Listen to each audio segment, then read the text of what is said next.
السلام علیکم دوستو۔ پچھلے ٹاپک میں ہم نے 3 چیزوں کا ذکر کیا تھا: نیت، تکبیر تحریمہ، ہاتھ باندھنا۔ آج کے ٹاپک میں ہم بات کریں گے ثنا، تعوذ، تسمیہ، سورۃ فاتحہ اور سورت کے بارے میں۔ ثنا، نبی صلی اللہ علیہ وسلم تکبیر تحریمہ کے بعد ثنا پڑھتے: سبحانک اللہم و بحمدک وتبارک اسمک وتعالی جدک ولا الہ غیرک۔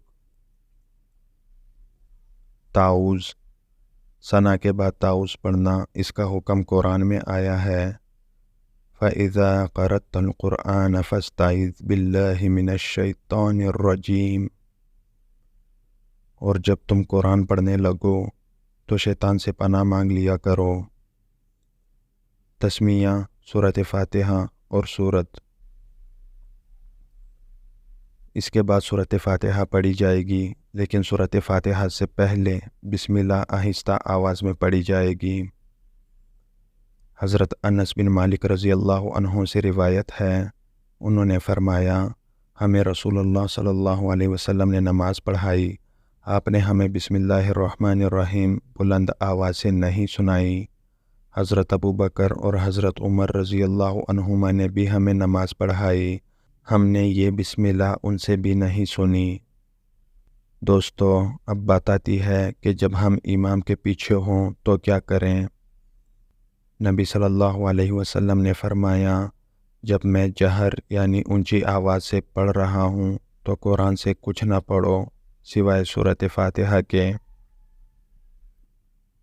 نبی صلی اللہ علیہ وسلم نے فرمایا، جس نے کوئی نماز پڑھی اور اس میں القرآن یعنی فاتحہ کی قرات نہ کی تو وہ ناقص ہے۔ 3 مرتبہ فرمایا، یعنی پوری ہی نہیں۔ ابو ہریرہ رضی اللہ عنہ سے کہا گیا، ہم امام کے پیچھے ہوتے ہیں، انہوں نے کہا، اس کو اپنے دل میں پڑھ لو۔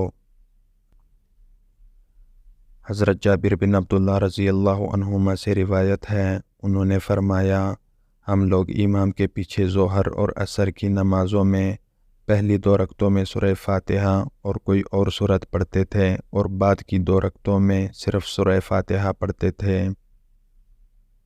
دوستو، یہاں سے ہمیں پتہ چلتا ہے کہ اگر امام اونچی آواز میں قرات کر رہا ہو اور وہ رک رک کر قرات کرتا ہے تو ہمیں اس دوران فاتحہ دل میں پڑھ لینی چاہیے، کیونکہ اس کے بغیر نماز نہیں۔ اور دوسری بات یہ ہے کہ اگر امام ظہر اور عصر کی نماز پڑھاتا ہے تو چونکہ ان 2 نمازوں میں قرات خاموشی سے ہوتی ہے تو ہمیں فاتحہ کے ساتھ سورت بھی پڑھنی پڑے گی، اور آخری 2 رکعت میں صرف فاتحہ پڑھیں گے۔ لیکن یاد رہے کہ ہر نماز کے ہر رکعت میں فاتحہ پڑھنی ہے، چاہے الگ سے نماز پڑھ رہے ہوں چاہے امام کے ساتھ۔ دوستوں، یاد رکھیں کہ جب نماز پڑھیں تو بالکل آرام سے پڑھیں اور قرات ٹھہر ٹھہر کر کریں، اس سے نماز میں خوبصورتی آتی ہے۔ جلد بازی میں نماز نہیں پڑھنی چاہیے۔ ایک زوجہ رسول، غالباً وہ سیدہ حفصہ رضی اللہ عنہا ہیں، بیان کرتی ہیں کہ ان سے رسول اللہ صلی اللہ علیہ وسلم کی قرات کے بارے میں سوال کیا گیا۔ انہوں نے کہا، تم تو اس کی استطاعت ہی نہیں رکھتے۔ کسی نے ان سے کہا، آپ ہمیں بتلا تو دیں۔ جواباً انہوں نے قرات کی اور اس میں ٹھہر ٹھہر کر پڑھا۔ فاتحہ کے بعد آمین کہنے کی فضیلت۔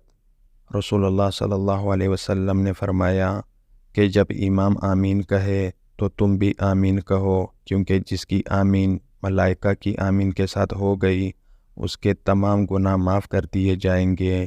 ابن شہاب نے بیان کیا کہ رسول اللہ صلی اللہ علیہ وسلم آمین کہتے تھے۔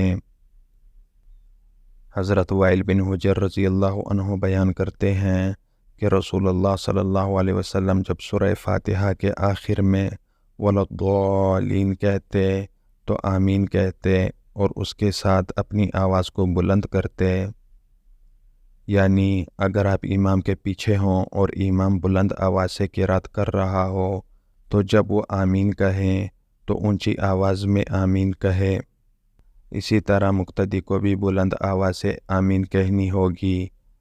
اس کی فضیلت تو آپ بخاری کی حدیث میں دیکھ چکے ہیں، لیکن اگر امام آہستہ آواز میں قرات کر رہا ہو اور وہ آمین کہے تو مقتدی کو بھی آہستہ آواز میں آمین کہنی ہوگی۔ دوستو، آج کے لیے اتنا ہی، ملتے ہیں اگلی ویڈیو میں۔ والسلام علیکم ورحمۃ اللہ۔